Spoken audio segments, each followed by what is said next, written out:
Did Bambu Lab underestimate their new firmware Backlash? That's what we're going to find out in this video. Hi, I'm Ken, Rist Innovations, and today I'm going to discuss the recent Bambu announcement of their new firmware for the Model X1C 3D printer and their plans for similar firmware updates for their other models such as the A-Series and P-Series 3D printers.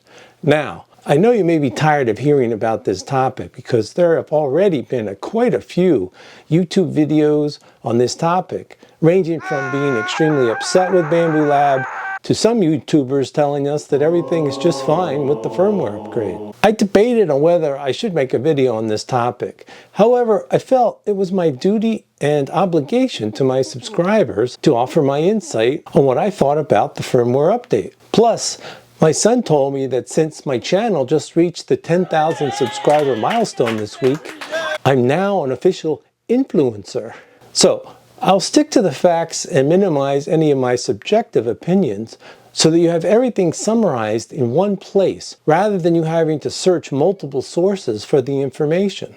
First, I want to mention that I have no affiliation with Bambu Lab. Although I have tried to develop an affiliation with Bambu Lab in the past, they never responded to several of my previous email requests. Because I have quite a few videos on the topic of Bambu Lab printers, you might have thought that I had an affiliation with them. But I have purchased my Bambu Lab printers with my own money. So this controversy all started on January 16th, 2025, when a Bambu Lab employee named Bambu Kid posted the following on Bambu Lab's blog. Firmware update introducing new authorization control system. Now, I added the red font to try to document the original blog post and then the subsequent post to determine what changed between the different posts.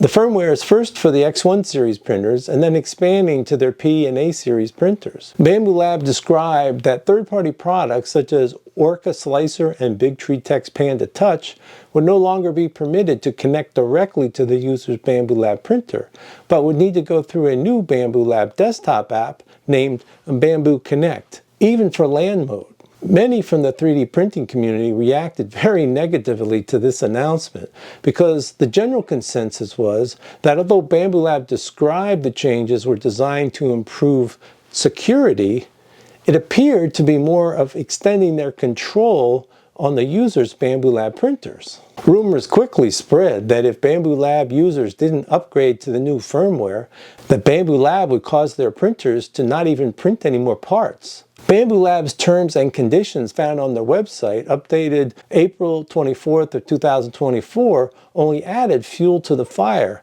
because in section 7.4 it states, your Bambu Lab product will automatically search for and download new update packages to provide you with timely update services. These updates are designed to resolve cybersecurity loopholes and prevent new threats. And it is important to accept and install security-related system updates in a timely manner.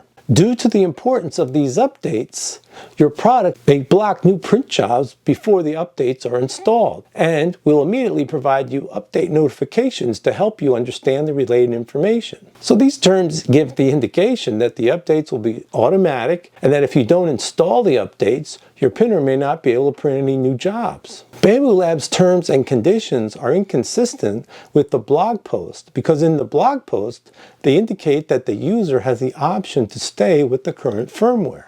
Other rumors surfaced that Bambu Lab is planning to implement a required subscription service to allow users to continue to use their printers, and maybe even require users to only use Bambu Lab filaments. Louis Rossman, who has a 1 million subscriber YouTube channel covering consumer protection topics, published two videos dated January 18th and January 20th, focusing on this Bambu Lab controversy. I have links to his videos, however be aware that he cusses like a sailor, so be aware of that before you click on the links. If I had to boil down his remarks to a brief summary, I'm interpreting his comments to be number one, what gives Bambu Lab the right to control a Bambu Lab printer that a consumer has bought and paid for that the user owned? He also stated that users bought Bambu Lab printers with the understanding that the users could operate third-party software such as Orca Slicer, but now Bambu Lab is changing the rules on how they can use this software.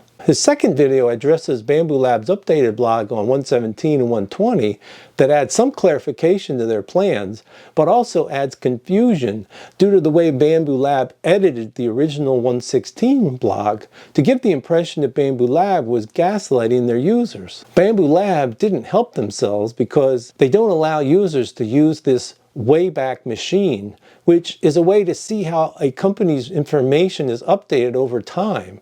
In other words, revision control of information. Lewis also has a wiki site that captures the Bambu Lab firmware topic in greater detail, and that link is also in the description below. So let's go back to the Bambu Lab blog that was updated on 117 with the frequently asked questions section. Number 1, why does it need to be enabled in the LAN mode as well? One of the key points of this security update lies in the improvement of the network security capabilities on the printer side. The printer's LAN mode is a working mode we defined in which the printer does not connect to the cloud service, and usually only the client software in the same local area network can access the printer. However, please note, even when the printer is in LAN mode, the network environment in which the printer is located may still be connected to the public network, and other malicious software may still be able to remotely access the printer. In addition, other networked devices or software in the local area network may not be secure,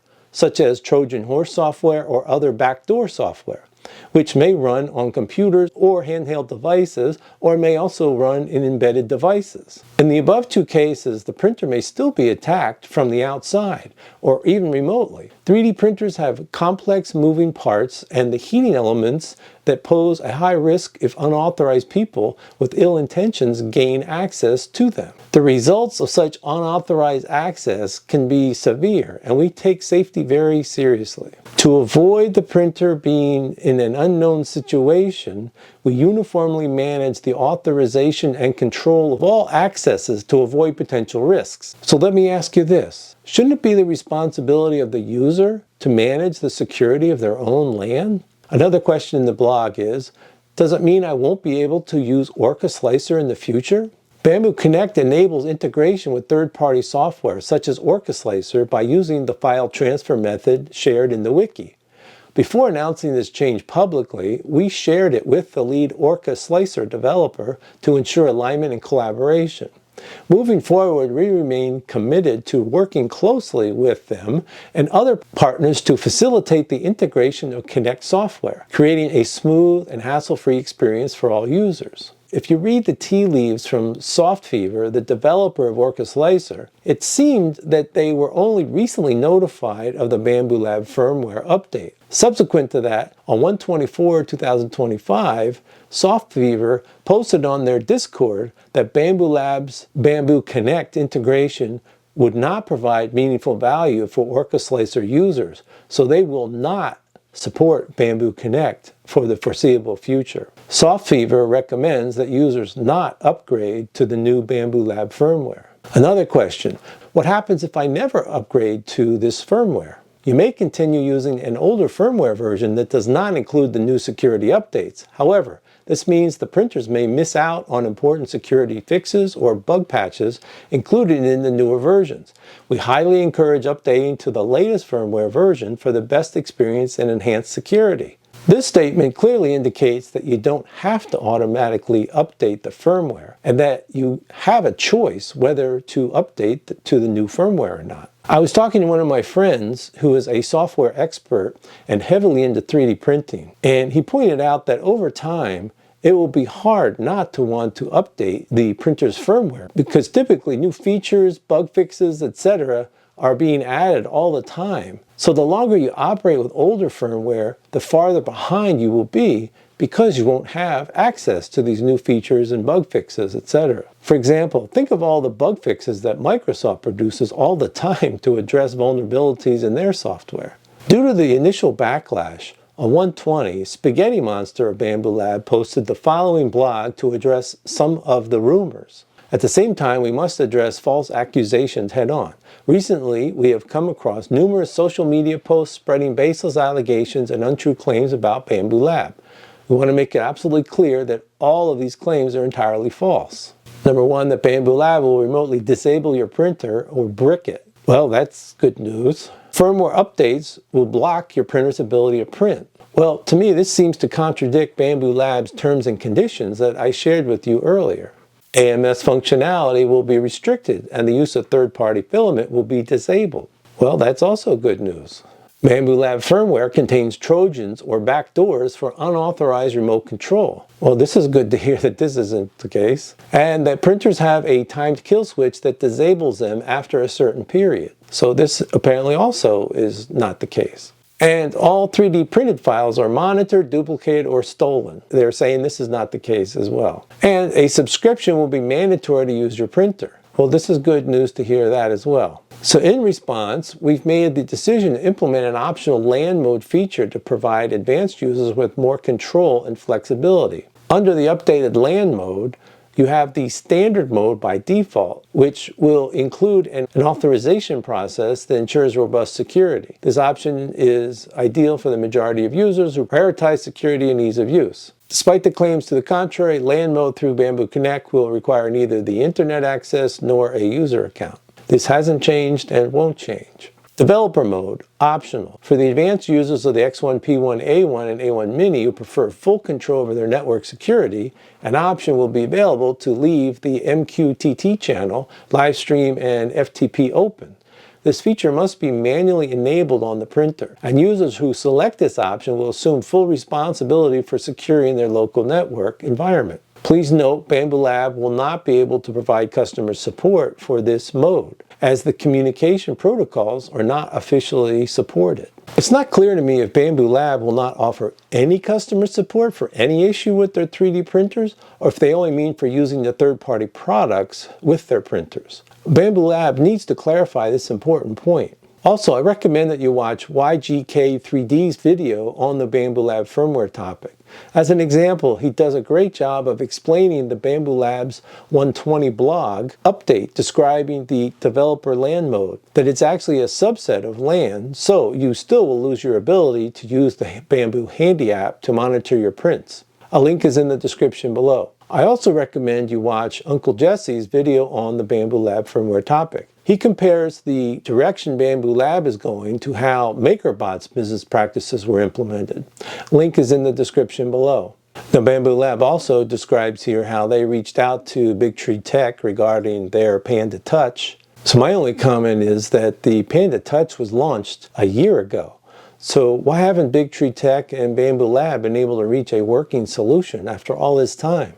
Only those two companies know the real details. So regarding Bambu Connect, my overall impression of Bambu Lab is that they have a team of experts and all of their products are well thought out and they have a seamless user experience from the moment the printer is removed from the box until the printer is making parts. So with that said, if this firmware update was a well thought out plan intended to address security concerns, how can they explain that the Bambu Connect module was hacked within 24 hours of launch and all of the private keys necessary to interface with the printers were leaked? Bambu Connect was not produced by a single engineer with a laptop and a dream. The software must have gone through many stages of internal testing and approvals. So how could this failure have happened? It's also intriguing that I have not seen any updates from Bambu Lab addressing this major security flaw in their Bambu Connect software.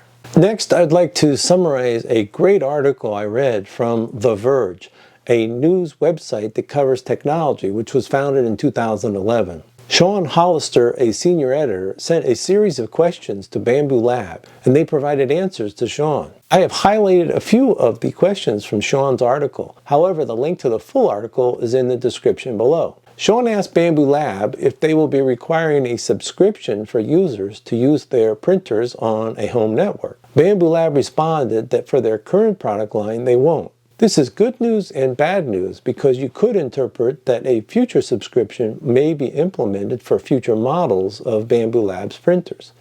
Only time will tell. Sean also asked Bambu Lab if they will ever restrict third-party filaments on their printer. And Bambu Lab responded that for their current product line, they have no plans to restrict filament usage. This also begs the question if this may be implemented on future Bambu products. The essence of one of Sean's other questions was whether Bambu Lab was really working with soft fever prior to Bambu Lab's firmware announcement. And Bambu Lab responded that they were having ongoing discussions with soft fever since January 14th of 2025. This means that Bambu Lab contacted soft fever 2 days prior to announcing the firmware update. To me, this isn't a reasonable time frame to contact a developer to ensure there will be a smooth transition to the new firmware. Now, let's talk about Big Tree Tech's Panda Touch. I've included a link to Big Tree Tech's response to the Bambu firmware update in the description below. However, here are some excerpts of their response. 1. Does the new Bambu Lab firmware release on the X1 series mean that the Panda Touch will stop working? Big Tree Tech's response: if users don't install the new Bambu Lab firmware, the Panda Touch will work just fine. If a user installs the new Bambu Lab firmware and if the user uses the Bambu Lab LAN developer mode, the Panda Touch will still retain full control of the printer. Final summary and recommendation. I could be wrong, but my impression is that Bambu Lab did not reach out to enough key users in the 3D printing community to fully vet the concept of this firmware update and implications and negative impact it would have on many users of Bambu Lab printers before they decided to launch it. The overall impression by many users is that Bambu Lab's intentions are to implement more controls over users' printers rather than their stated reason of improving security. Some of the basic questions that still need to be answered are, number 1, what gives Bambu Lab the right to control a Bambu Lab printer that a consumer has bought and paid for that the user owns? Number 2, users bought Bambu Lab printers with the understanding that the users could operate third-party software such as Orca Slicer. So why is now Bambu Lab allowed to change the rules on how they can use this software? Also, Bambu Lab did not do themselves any favors with their initial blog post of 1.16, as well as the subsequent blog posts immediately afterwards, because although the updates did offer some clarification, because Bambu Lab did not provide clear revision control of the changes to the blog posts, many people felt that Bambu Lab was gaslighting the 3D printing community. Piecing the puzzle together from all of the data out there, Bambu Lab has indicated that they will not be implementing a subscription service for their existing models of printers. However, they were non-committal regarding any future models of printers. Also, Bambu Lab has indicated they will not be restricting third-party filaments from their current models of printers. However, they were non-committal on regarding any future models of printers. Bambu Lab has offered an olive branch to the 3D printing community by creating this LAN developer mode. However, LAN limits such features as using the Handy app, and Bambu Lab needs to clarify what they mean when they say that if somebody uses LAN developer mode, that Bambu Lab will not provide any technical support. Does this mean no technical support of any kind, or just not support if third-party products are not working properly? As of the making of this video, early February 2025, if a user updates the firmware, they won't be able to use Orca Slicer because Orca Slicer has no plans to interface with the new Bambu Lab Connect software. And lastly, Bambu Lab has not publicly addressed how their new Bambu Connect software, which was supposed to be the key security update, was so easily hacked within 24 hours of launch, and what they're doing about it to make sure this does not happen in the future. So what's next? For me, I will not be selling my Bambu Lab printers. I have no immediate plans to update the firmware on my Bambu Lab printers. I was excited to see and was considering buying Bambu Lab's new model printer, which is planned to be launched during Q1 of 2025. However, as of now, I doubt that I will pursue this. I was also planning to purchase more P1S printers for my print farm during 2025. Instead, now I will more carefully investigate alternate brands of printers, such as the new Elegoo Centauri Carbon, the Prusa Core 1, and continue to use my GD Plus 4 printer. I will continue to monitor the situation with Bambu Lab and wait until the dust settles on this whole situation. So what will you do? Are you going to sell your Bambu Lab printers and move to Iceland? Are you not going to buy any more Bambu Lab printers? Are you going to continue to buy Bambu Lab printers, implement the firmware change, and continue on with your life as normal? Please let me know in the comments below. And due to the nature of this emotionally sensitive topic, please keep your comments civil because I will be monitoring them. Thanks for watching. Bye!